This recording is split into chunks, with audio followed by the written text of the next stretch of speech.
Hi dears, ഇന്ന് ഞാൻ വന്നിട്ടുള്ളത് ഒരു പുഡിങ്ങിൻ്റെ റെസിപ്പിയുമായിട്ടാണ്. Caramel bread pudding. കോഴിമുട്ടയൊന്നും ചേർക്കാതെ പാലും ബ്രെഡും ഉപയോഗിച്ചിട്ടാണ് ഇത് ഉണ്ടാക്കിയെടുക്കുന്നത്.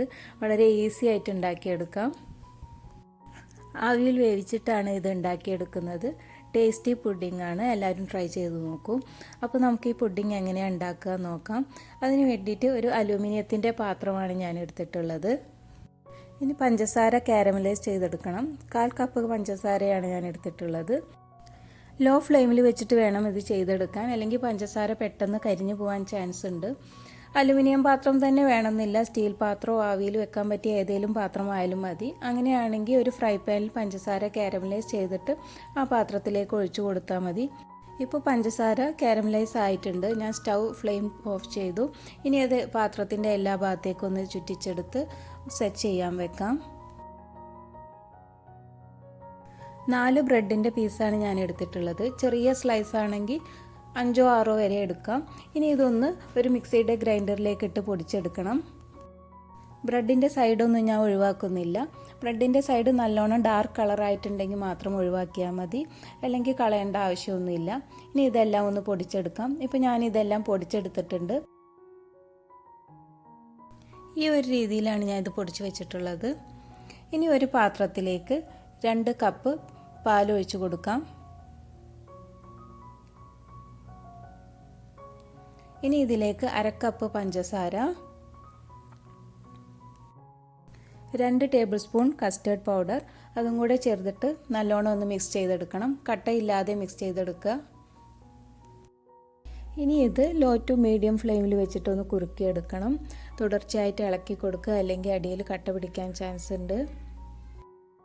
ഇത്രയും കുറുകി വന്നാൽ മതി. ഇനി സ്റ്റൗ ഓഫ് ചെയ്യാം. ഇതിലും കൂടുതൽ തിക്കായ പുഡിംഗ് ചിലപ്പോൾ ഹാർഡായി പോവും.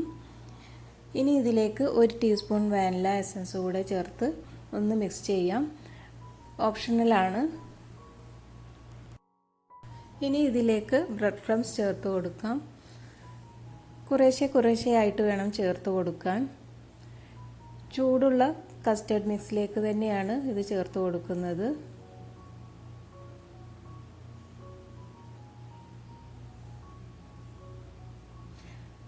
ഇപ്പോൾ ഞാൻ ബ്രെഡ് ക്രംസ് എല്ലാം ചേർത്ത് മിക്സ് ചെയ്തെടുത്തിട്ടുണ്ട്. ഇനി ഇത് സെറ്റ് ചെയ്ത് വെച്ച പാത്രത്തിലേക്ക് ഒഴിച്ചു കൊടുക്കാം.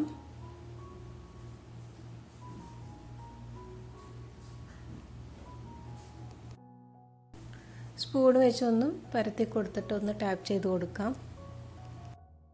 ഇനി ഒരു പാത്രത്തിലേക്ക് ചൂടുവെള്ളം ഒഴിച്ച് അതിലൊരു സ്റ്റാൻഡ് വെച്ചിട്ട് ഇത് അതിലേക്ക് ഇറക്കി വെച്ചിട്ട് വേവിച്ചെടുക്കണം. മൂടി വെച്ചിട്ട് വേണം വേവിച്ചെടുക്കാൻ. ഏകദേശം 25 മിനിറ്റാണ് ഞാനിത് വേവിക്കാൻ വെച്ചത്. ഇപ്പോൾ ഇത് അതിന് ശേഷം പുറത്തെടുത്തതാണ്. ചൂടാറിയിട്ടുണ്ട്. പുഡിംഗ് എല്ലാം നല്ലോണം വെന്ത് കിട്ടിയിട്ടുണ്ട്.